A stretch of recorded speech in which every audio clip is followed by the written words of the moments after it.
I started playing League of Legends in early 2012, near the beginning of Season 2. I actually already tried installing the game somewhere in autumn of 2011, but since my old laptop at the time didn't support OpenGL, I eventually just installed it on the family desktop instead, and I remember Sejuani being the new champion that was just released. I already had a decent amount of experience with multiplayer games such as RuneScape, Counter-Strike, a bit of World of Warcraft and so on, but I had never even seen a single MOBA, so I had no clue how League of Legends actually worked. I remember even dying multiple times during the tutorial where you had to match against Ryze in mid lane, and I thought to myself, man, that blue thing is really annoying. The way I found out about the game was through an invitation from a friend who was already level 30, aka the max level at the time, with whom I started playing most of my games with, meaning that I was placed against more experienced players straight from the get-go. I remember struggling on Ashe and Morgana as it took me multiple games just to get my first kill, and I was actually so bad at first that I didn't even realize that you could build items bit by bit from cheaper parts instead of needing to gather over 3000 gold all at once, and as I was used to MMOs, I was also wondering how can I equip the items from my inventory in order to see them on my character, until I eventually realized that items in League just boost your stats as they sit in your inventory. As I was leveling, I remember playing a fair bit of Nunu, Xin Zhao, Dr. Mondo, and whatever other champions I decided to try out. I was also particularly fond of the 3v3 game mode, as it was fun to play with friends, even though no one else really seemed to like it that much. I finally hit level 30 myself as well at around the beginning of summer 2012, after which I started playing ranked solo queue pretty much right away. It was still season 2 at the time, so the way it worked was that you got rewards for whatever your highest rank was throughout the entire season, which for me was 1174 reload that I got right after placements, aka the exact cutoff point between bronze and silver, so I actually ended my first ever ranked season as a silver, despite falling straight into something like 800 elo from the moment after I hit that peak. Since this was already around 12 years ago, I don't remember much about ranked games from that season, other than a specific incident that happened after I had a huge lose streak on Olaf, when at last there came a game which seemed like it was finally going to be won. So I made a joke in all chat referencing the at the time popular meme song Call Me Maybe, and I changed the punchline to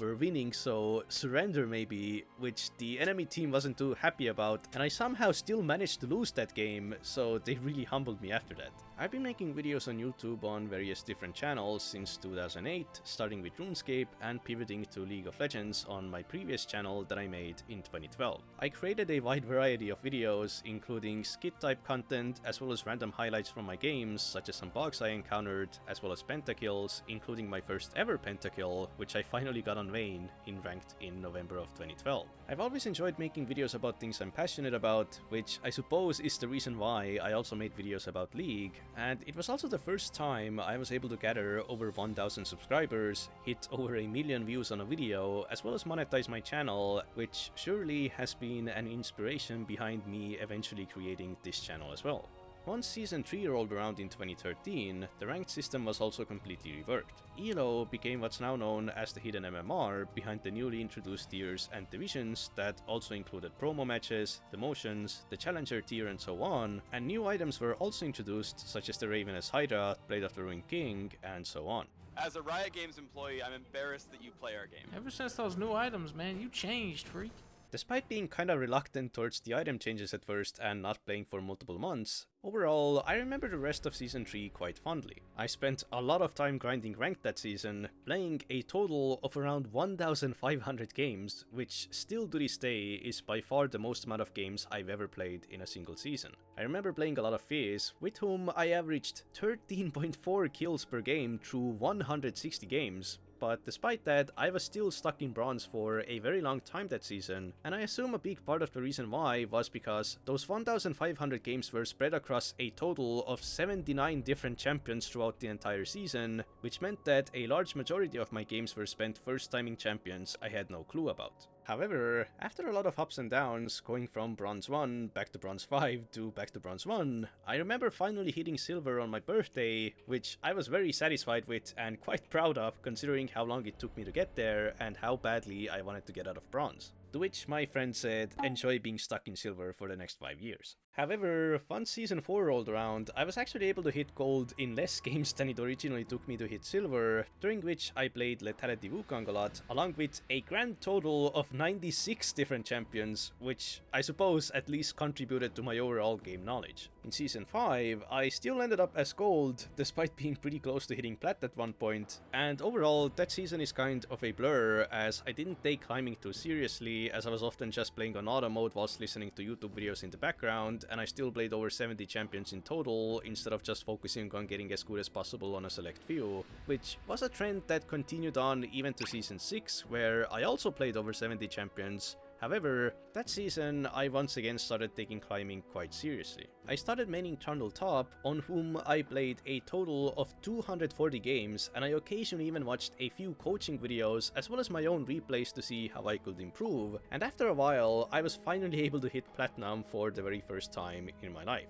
That was also the time where my mindset started changing for the better. I started seeing more of my own shortcomings and realizing that the reality is that if I want to climb, I just need to play even better myself, instead of coping by thinking that when I lost despite winning my lane, it was just because the rest of my team was behind. However, these changes in mindset weren't born only from League though, as at the time I also started really getting into quote-unquote self-improvement, tied to certain convictions that required being extremely honest with yourself and seeing reality for what it is, instead of just believing what makes you more comfortable, so you'd finally stop making excuses and would instead start taking action towards what makes sense to a dutiful extent. That mindset shift also pushed me towards eating healthier, working out, putting more effort towards learning skill sets and so on, essentially laying down the groundwork for developing the mental framework that has allowed me to come to where I am today, which has also been a part of what has given me the ability to pursue the feats that I've also made videos about on this channel. As for League, however,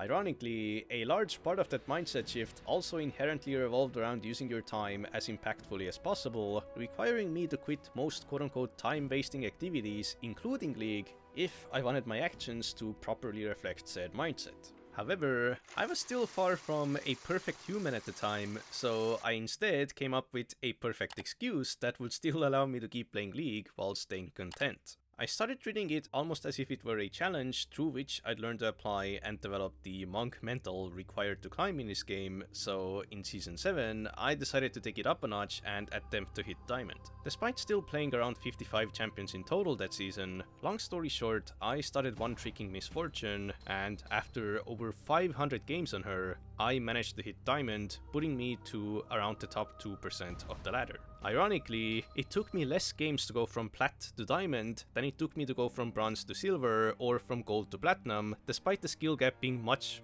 larger between said divisions, meaning that I had to improve at a much quicker rate than usual. I was once again quite proud of this achievement, however, this time it truly felt like something special in the sense that it took more than just spamming games. I had to put in actual effort into recognizing, studying, accepting, and being conscious of my common mistake patterns in order to fix them, not just in terms of gameplay, but also in terms of mindset and mental, which I discovered still weren't tilt-proof or perfect by any means, as I lost a lot of games due to playing when I wasn't in the best mindset or able to perform at my highest level. However, that whole experience gave me a sense of confidence that if I really wanted to, I could learn, do, or achieve anything I set my mind to, as long as I apply the same lessons learned and approach it with a similar, if not even a more dedicated, and even a more committed, hardcore mindset. But something I hadn't really realized at the time yet was just how easy it is to fall out of said mindset, as well as how detrimental it can be, especially if you assume that once you've achieved something that took you a lot of effort, it should come easy the second time. In Season 8, I once again ended up playing a wide variety of random champions I had no clue about, and I never put any conscious effort into actually improving, as I was just spamming games, hoping that I'd automatically, quickly, and effortlessly end up as Diamond somehow, after which I can be done with League for that year, and of course, when that wasn't happening, I started getting pretty tilted. I remember this one game in particular where I had a support who got caught very early into the game and then started inting by running it down, using summoner abilities randomly and playing badly on purpose, whilst flaming me for things that were essentially caused by their own trolling, which was obviously an attempt to feel better about their own shortcomings by directing the blame at someone else. Now, I never really flamed my teammates, but I had this tendency to argue back when someone else started flaming me, especially if what they were saying wasn't even true, or was an obvious coping mechanism, the hypocrisy of which really annoyed me. What made the situation even worse was the fact that there was also a 0-6-0 top laner who for some reason decided to side with the inting support in flaming me, so I naively kept responding in chat to the two trolls in the doomed game I was in, for which I was the one who ended up getting banned. And that was another lesson learned. At the time, whether or not you got punished or not depended pretty much entirely on the amount of messages you sent, combined with the number of reports you got, regardless of context, what was said, or who was right. But if I had been in the correct mindset, and if I had just focused on improving, I would have done everything in my power to win, including just muting or ignoring the trolls, and most likely I would have never gotten that tilted in the first place. Even if I occasionally lose to inters, it just is what it is, and there is nothing I can do about it other than to salvage whatever experience I can from that game and potentially apply it to win the next one. At the end of the day, no matter how unfair it may seem or how quote-unquote in the right you may be, getting tilted, arguing in chat, feeling self-pity and sorry for yourself will only hurt you even more and won't do anything to improve the situation. You always have to play with the cards you're dealt, and scenarios like that are just a part of it, and this applies to everything in real life as well. To whatever complaint or excuse you may have for your losses, there is always the counter-argument that you yourself could have done better or can do better next time, even if the short-term outcome would have stayed the same. Realize that while not everything is always your fault, you still have only two ways of dealing with such scenarios. Either you use such negative happenings as an excuse to keep stagnating into a miserable yet comfortable pit of irresponsible helplessness, or you move on, take responsibility, and do everything in your power to improve whatever the situation may be, starting from your mindset, because regardless, no one else will come to solve your own problems, and using external factors as an excuse to justify your own shortcomings will do nothing to help. All that being said, the irony here is that I was already aware of insights like that even back then, but I still wasn't experienced or mature enough to live up to them to a fully consistent extent, which caused such occasional slip-ups. It goes to show that putting such mindset shifts into actual long-term practice doesn't always happen overnight, which is something that you need to be hyper aware of in order to speed up the process. Anyway, I stopped playing for the rest of Season 8 and only played a little in Season 9, as I was mostly just duo queuing with a friend for fun on a smurf account in gold until Season 10, where I once again decided to take on the challenge of hitting diamond. I managed to do it in around 300 games, but I made the same mistake as in Season 8, aka I was obsessing over just climbing to get it over with as fast as possible, which ironically made me more prone to getting tilted during lose streaks and therefore play even worse and prolong the process even more, compared to if I had just diligently focused on improving and played in a more disciplined manner. Once I finally did shift my mindset though, not only did my win rate improve, but so did my overall experience in game. Fun fact, the third video I ever made on this channel, titled 10 Motivational Tips for Language Learning, referenced back to pretty much this exact period I had in League. This also applies to different activities, such as weightlifting and even competitive video games. Let's say you reach the diamond tier in League of Legends, but in the next season you're suddenly stuck in low platinum. This is demotivating because you know you should be diamond, but instead you're stuck in a lower tier, and now you're essentially playing on auto mode and have no motivation to focus on improving anymore. If you start putting in a lot of conscious effort, and instead of just playing, perhaps even analyzing your mistakes post-game and looking at coaching sessions, you might improve, get back to where you were, and climb even higher, which in turn would make the game much more stimulating.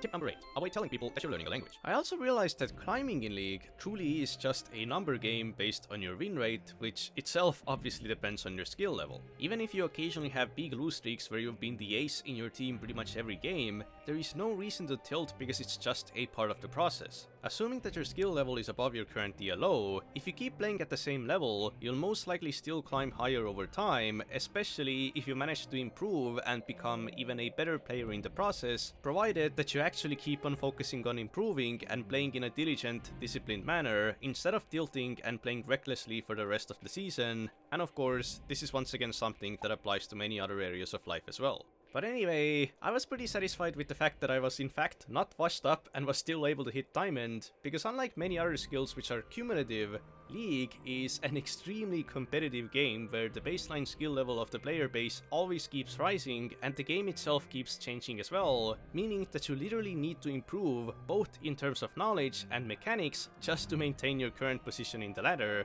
which is why every time I've hit diamond, I've become an incomparably better player compared to the previous time. In the following seasons, I was once again mostly just duo queuing with my friend for fun, without taking climbing, improving, or winning too seriously. I played around 3 games a day, mostly in the mornings, and while I definitely enjoyed the game in the sense that it was stimulating and there was also a social aspect to it, I also knew that it made the rest of my day more difficult in the sense that it made me slightly fatigued before starting work and dealing with other daily tasks such as finishing Anki, sentence mining, going to the gym, drawing, housekeeping, and so on. It also used up a large part of my quote-unquote free time that I could have potentially used in either more fulfilling or more productive ways. More on that later, but eventually I was also planning on moving to Japan for an entire year, for which I needed to prepare, so I decided that I'm going to quote-unquote retire from League, but not before I once again go all out and hit Diamond one last final time.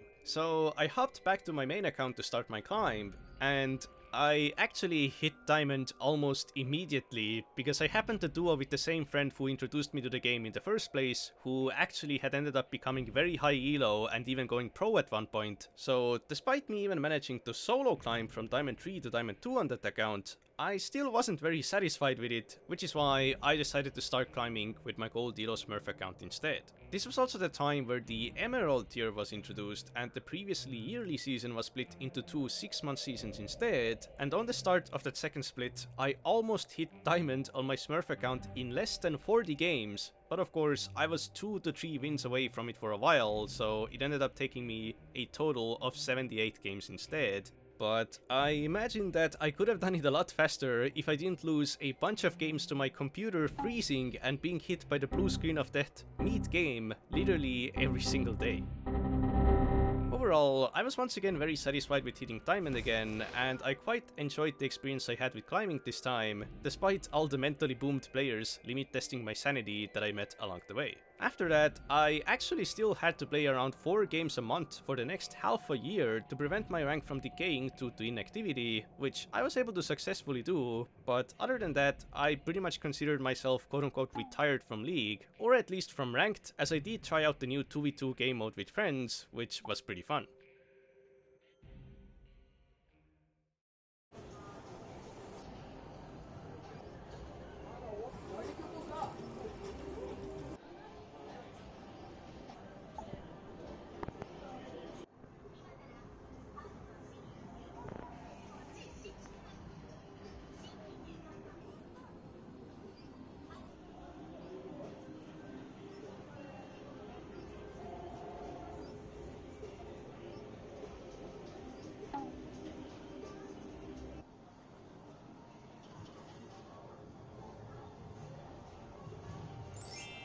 After arriving in Japan, I spent the first few months settling in, exploring my new environment and getting everything set up, until I eventually decided that perhaps I should try live streaming something I've always really wanted to try out, aka online gaming in Japan. For those of you who don't know, the first video I ever uploaded on this channel was about my experience with learning Japanese every single day for 600 days straight, and in that video I mentioned some of the things I'm most interested in when it comes to why I'm learning Japanese. So what I'm actually interested in is using Japanese on the internet and on digital media, such as browsing antiquated Japanese websites, chatting with natives about topics I enjoy, understanding song lyrics, playing Japanese games, and even online games such as League of Legends and Counter-Strike on the Japanese servers, as I'm kind of curious to see the difference between people compared to the European servers. If I can tolerate the 300 ping.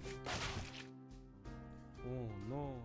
So essentially, since day one of the biggest sources of inspiration for learning Japanese for me was to see the cultural differences between the Western and Japanese internet, especially when it came to servers of games that I've already played. This was also something I was really interested in back when I attempted learning Russian before Japanese, but since Japan has an even stronger language barrier with the West, it was even more exciting to think of being able to one day directly experience the differences myself after spending so much time on learning the language. It was so exciting in fact that I got a bit impatient and already made an account in the Japanese server in October of 2019, where I proceeded to play with 300 ping, and I didn't even need to be fluent to already see one of the biggest cultural differences, which was that, unlike in the EU West, almost nobody ever talked or pinged in that server. At one point, I even went to some Japanese League of Legends Discord server and joined a group of 4 additional premade Japanese players that I played normals with in voice chat, though I had my mic muted as back then I still wasn't too confident when it came to actually speaking Japanese.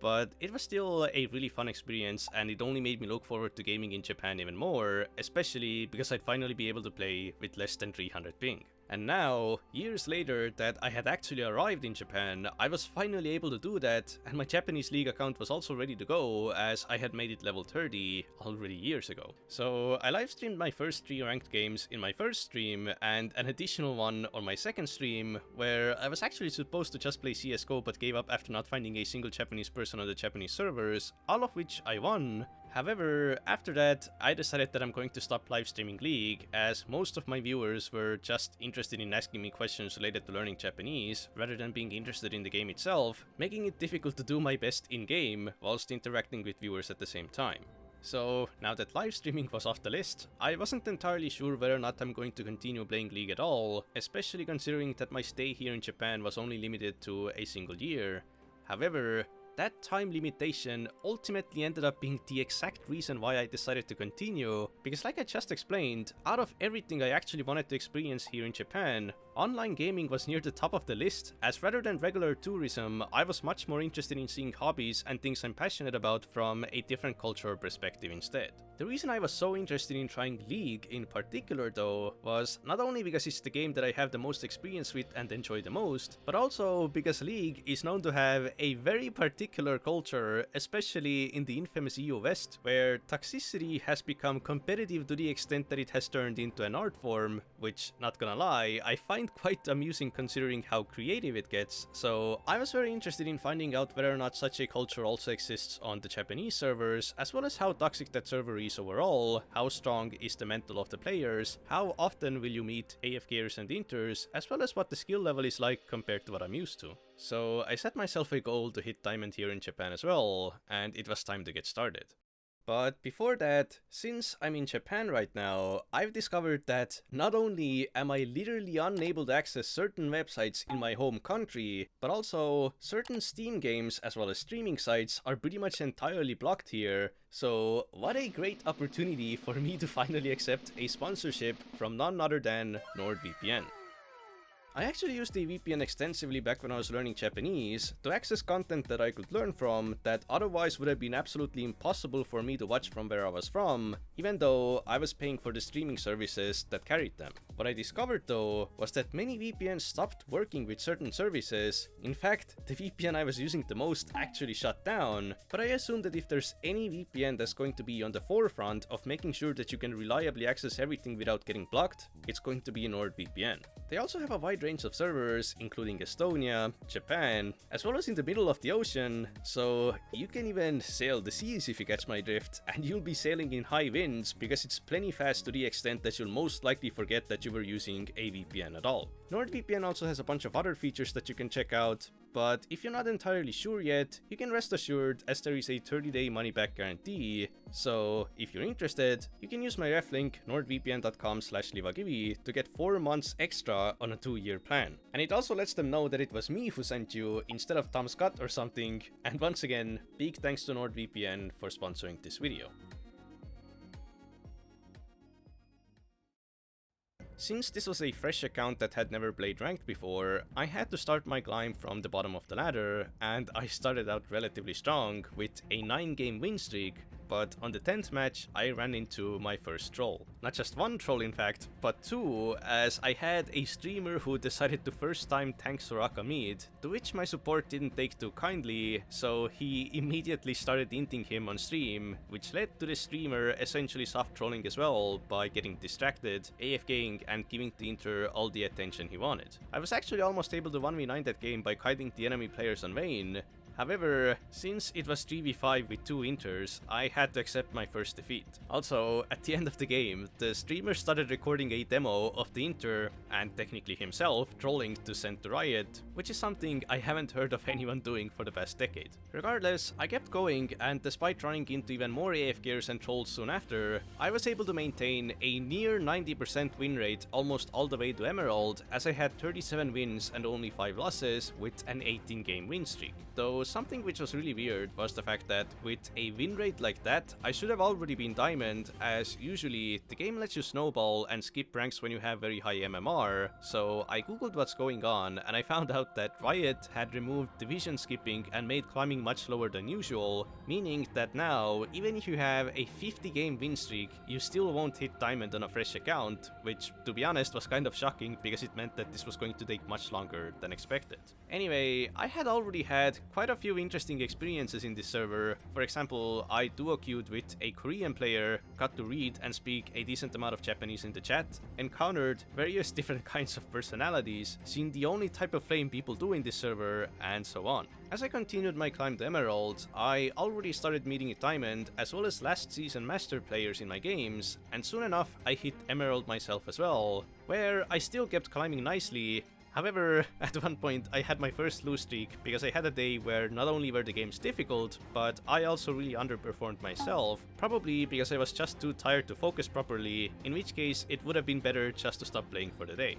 But regardless, the climb continued, and in around Emerald 2, the games themselves started getting more intense and interesting as I was finally placed against even Diamond 1 players, as my MMR was still way above my actual rank, and before long, I was able to hit Diamond myself as well. I obviously could have done it a lot faster if it weren't for Riot removing tier skipping and all the unfortunate games I had along the way, but still, I was able to hit Diamond with 72% win rate, so I had already successfully reached my goal. However, I felt like I still had so much potential in me to not just keep on climbing, but to keep on improving as well, and there were still 36 days left until the end of the season, and I really wanted to see what the server is like in even higher elo, so I decided that for the first time in my life, I'm going to try hitting Master, aka around the top 800. So I kept going, strong, because I only lost 3 games between Diamond 4 and Diamond 2, meaning that even my win rate improved as I kept climbing the ladder, and at this point, I had Master and sometimes even Grandmaster players within my games every single day.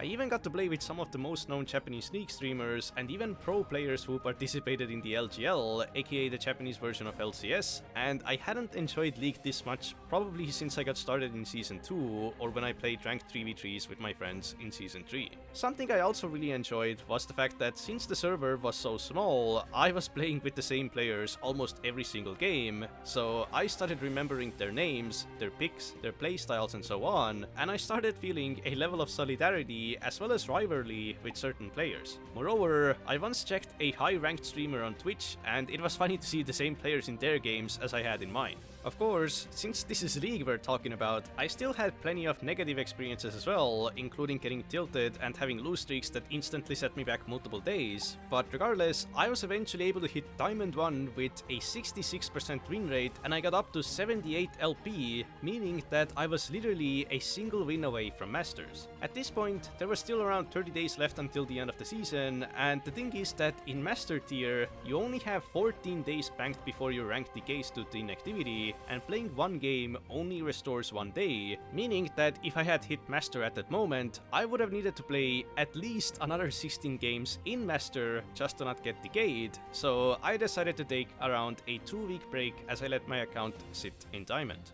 Unfortunately though, after I returned, I almost instantly lost nearly 300 LP and dropped all the way back to Diamond 4 in literally 2 days due to experiencing one of the worst lose streaks I've ever had. It wasn't even necessarily that I was rusty or started playing worse myself, but almost every game, back to back, I had either an inter, a lever, or just a lane that lost so hard that there was an FF15 in the chat during the first 5 minutes of the game, and some games which still seemed winnable were rage FF'd by the team. From my experience, while there definitely are ragers, arguments, and occasional flaming in the chat of the Japanese server as well, overall I'd say that it's absolutely nothing compared to EU West, as most games are completely silent, and if someone actually does start flaming, it's usually limited to very surface level insults and doesn't continue on for very long, making it probably the least toxic server in the game. However, it also feels like there are more inters, AFKers, and people who give up instantly and want to FF15 than there are flamers in this server. That being said though, as long as you yourself don't become the troll or the reason people start trolling, then technically speaking, the enemy team has a higher chance of getting a troll than you do, and sure enough, sometimes the players who were playing badly in my team ended up going AFK the next game in the enemy team. Anyway, as I had literally been just one win away from hitting Masters and then suddenly falling all the way back to Diamond 4, it was definitely a bit tilting because it's like climbing all the way to the top just to fall to the complete bottom in a game like Getting Over It. But eventually, I realized that no matter how close I might have been before, the best thing I can do now in this scenario is to double down on trying to improve and start playing even more diligently, which will make climbing back and hitting Masters even more realistic, and sure enough, in only a handful of days, I was once again able to climb back to Diamond 1, and eventually, I was once more only 2 wins away from hitting Masters. So a day later, I decided to do my best and queue up for Game 1, and to my surprise, I was against a 1000 LP challenger, aka the rank 5 player in the entire server. Not only that, but looking at his LP from past seasons, he most likely ended up as rank 1 only a few seasons ago. So I was literally able to play against one of the best players in all of Japan, which made me genuinely nervous, but not because I was afraid of losing, but because I didn't want to disappoint him by playing badly, and I felt the same towards my support, who also had been challenger last season, so I tried my best to make it into as high quality of a game as possible. Long story short, while he definitely played cleanly, the lane went mostly equal, however, we got a slight advantage, and in the end, we ended up winning the game, thanks to my support and the rest of my team also being good. Now, while my performance was definitely good enough to do my part in winning the game, I felt like I could have done a few things slightly better, but that game gave me probably the best warm-up of my life, because the next game I went 10-0 with 10 CS per minute, which was also the game that ended up putting me into Masters, rank 750, top 0.4% of the ladder, and I couldn't have asked for a more epic ending to this journey. Actually, there still were a few scenes post-credits, as I still needed to play at least 2 ranked games to prevent my account from decaying out of Masters before the season ends. But just as I was about to play them, Riot enrolled their Vanguard anti-cheat system in Japan, and basically it brought down the entire server, as you'd get a Vanguard error once you got in the game, so everyone, including myself, got AFK punished, and the people who queued up for ranked also lost or gained LP for free. Luckily for me, I queued up for normals just in case, so I didn't have to contact support to get my account unbanned or my LP refunded. However, after the main issue was fixed, Vanguard was still making my game unplayable for whatever reason, and I couldn't figure out why until much later. The only people who didn't experience these issues were actually MacBook gamers, because on macOS, Vanguard isn't enforced, so the only way for me to play was to play on my M1 MacBook instead. But the experience of playing League on macOS isn't entirely perfect due to some very weird input issue and other problems such as screen tearing.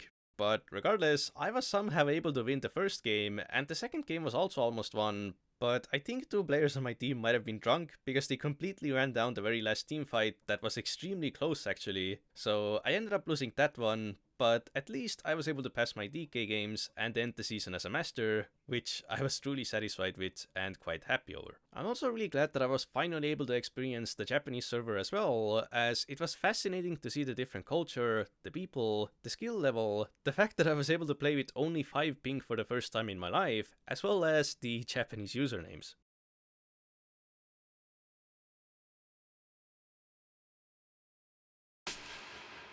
So, after spending 30 minutes telling the backstory of my personal history with League, I think only now there's enough context to answer the question of whether or not the 5,000 hours I've spent on the game was something I regret or look back at as time well spent. It's very easy to point out the negative aspects of almost anything when you approach it from a cynical perspective, especially when it comes to video games, which are inherently play, aka an activity for enjoyment and recreation, rather than for a quote-unquote serious or practical purpose. Video games can also be very time-consuming, as most gamers have at least a few games that they've spent over a few thousand hours in, and those thousands of hours rarely lead to something like a career, a direct lifelong skill, nor are most video games even a means to an end to something such as exercise. Some would even argue that the sugary stimulation and instant gratification you get from many video games doesn't doesn't even lead to any long-term fulfillment, in which case, even in terms of recreation, you're better off spending your free time on doing something that's less focused on instant gratification, but is more fulfilling in the long term.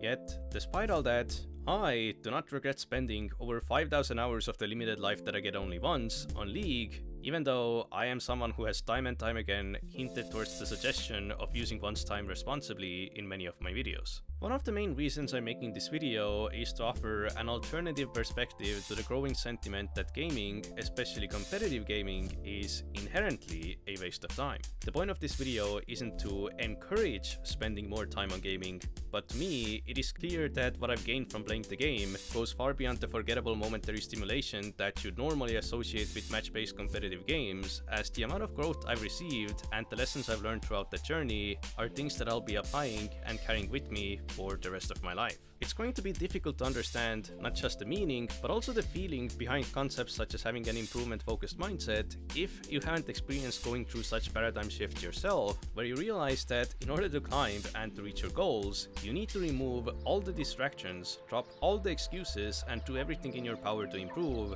even if it means eating healthier, working out, and, ironically, even playing less in order to perform even slightly better. Even if it is just a game, it's still fierce competition between actual people, so climbing to the top is no easy feat. It's not something just anyone can do, especially those who don't have the right mindset that will put them above the competition, and you couldn't be more mistaken to think that all it takes is just to spend more hours on the game than others. Like I said before, unlike a cumulative skill in which you're guaranteed to make linear progress as long as you put in the hours, League is a competition where the skill level is constantly rising and it demands excellence not only in terms of knowledge, but also wit and mechanics, not to even mention mental fortitude, as you're constantly surrounded by irritated toxic players and are often faced with setbacks that are entirely out of your control. Being able to conquer all of those challenges usually doesn't happen by accident, and the less talented you are, the more important it becomes that you put conscious effort towards improving